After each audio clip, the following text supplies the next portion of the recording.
பொதுவா நமக்கு ரொம்ப பிடிச்சவங்க யாராவது இறந்து போறப்போ, அவங்க பயன்படுத்தின அந்த பொருட்கள் எல்லாம் தூக்கி எறியறதுக்கு மனசே வராது. அவங்களோட கான்டாக்ட் நம்பர கூட நம்மளோட மொபைல்ல இருந்து நம்ம ரிமூவ் பண்றதுக்கு மனசே வராது. இறந்து போன நம்ம மனசுக்கு ரொம்ப நெருக்கமான அவங்களோட அந்த ஞாபகங்கள்லாம் அவங்க பயன்படுத்தின அந்த பொருட்கள்லயே இருக்கும். அதனால அந்த பொருட்களை நம்ம ரொம்ப பத்திரப்படுத்தி வச்சுக்குவோம். இந்த நிலைமையில இப்போ எல்லா சோசியல் மீடியாலையும் வைரலா போயிட்டு இருக்க ஒரு விஷயம் என்னன்னா, அமெரிக்காவோட இடாஹோ அப்படின்ற நகரத்தை சேர்ந்த கெய்லி ஜாக் மாசி அப்படின்ற ஒரு தம்பதி ஒரு அரிய வகை நோயால பாதிக்கப்பட்டு இறந்து போன அவங்களோட குழந்தையோட சாம்பலை அப்படியே அழகான கற்களா மாத்தி அவங்க கூடயே இப்ப பத்திரப்படுத்தி வச்சிருக்காங்க. இந்த தம்பதியோட வாழ்க்கையில ரொம்ப சோகமான இவங்க மனசையே உடைச்ச அப்படிப்பட்ட ஒரு விஷயம் என்னன்னா, கடந்த 2023 வருஷம் ஏப்ரல் மாசம் இவங்களோட 15 மாச குழந்தை ஒரு அரிய வகை நோயால பாதிக்கப்பட்டு உயிரிழந்திருக்கு. இவங்களுக்கு 3 குழந்தைங்க இருக்காங்க. இதுல இறந்து போன 3வது குழந்தையான பாப்பிக்கு 4 மாசம் ஆனப்போ பார்வை சரியா தெரியல அப்படின்றது இவங்களுக்கு தெரிய வந்திருக்கு. இதை தொடர்ந்து ரொம்ப பயந்து போன அந்த குழந்தையோட பேரண்ட்ஸ் நிறைய டாக்டர்ஸ், ஆப்தால்மாலஜிஸ்ட்னு இவங்க கிட்டலாம் அப்பாயின்மெண்ட் வாங்கி கடைசியா ஒரு டாக்டர் கிட்ட போய் எம்ஆர்ஐ ஸ்கேன் பண்ணி பார்த்ததுல இந்த குழந்தையோட மூளையோட மையப்பகுதியான கார்பஸ் கலோசம் குழந்தைக்கு சரியா வளர்ச்சி அடையல அப்படின்றது தெரிய வந்திருக்கு. இதை தொடர்ந்து அந்த குழந்தை பாப்பிக்கு நிறைய டெஸ்ட்லாம் பண்ணி பார்த்திருக்காங்க. ஆனா பாப்பிக்கு வந்திருக்க அந்த நோய் என்ன, எப்படிப்பட்ட நோய் அப்படின்னு கன்ஃபார்மா தெரிஞ்சுக்கவே முடியாம இருந்திருக்கு.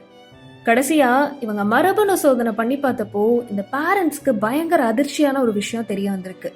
அதாவது இவங்களோட 15 மாச குழந்தையான பாப்பி அரிய வகை நோயான டிபிசிடி, டியூபுலன் ஃபோல்டிங் கோஃபேக்டர் டி அப்படின்ற ஒரு நோயால பாதிக்கப்பட்டிருக்காங்க அப்படின்னு தெரிய வந்திருக்கு.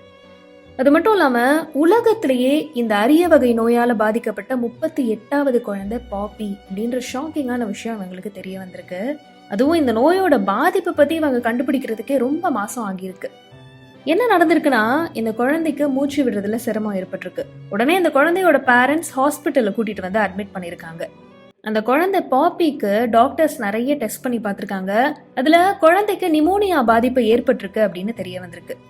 அது மட்டும் இல்லாம இந்த குழந்தைய தீவிர சிகிச்சை பிரிவுக்கு மாத்தியே ஆகணும் அப்படின்னு பேரண்ட்ஸ் கிட்ட டாக்டர்ஸ் எல்லாம் சொல்லியிருக்காங்க. ஆனா யாருமே எதிர்பார்க்காத ஒரு விஷயம் என்னன்னா, அந்த குழந்தை பாப்பிய ஐசியூ வார்டுக்கு மாத்தினதுக்கு அப்புறமா திடீர்னு அந்த குழந்தையோட இதய துடிப்பு நின்று போய் அந்த குழந்தையும் இறந்து போயிருக்கு. அதே நேரத்துல அந்த இறந்து போன குழந்தையான பாப்பியோட அம்மா கெய்லி என்ன சொல்லியிருக்காங்கன்னா, நாங்க பாப்பியோட சாம்பலை எங்களோட வீட்லயே வச்சிருக்கணும் அப்படின்னு ஆசைப்பட்டோம். சாம்பலை கலசத்துல கொண்டு வந்து வச்சிருக்கலாம். ஆனா வீட்டுல ஏற்கனவே 2 சின்ன குழந்தைங்க இருக்காங்க. அவங்க ரொம்ப பயப்படுவாங்க. அதை உடைக்கிறது கூட வாய்ப்பு இருக்கு. அதனால நாங்க அதை விரும்பல.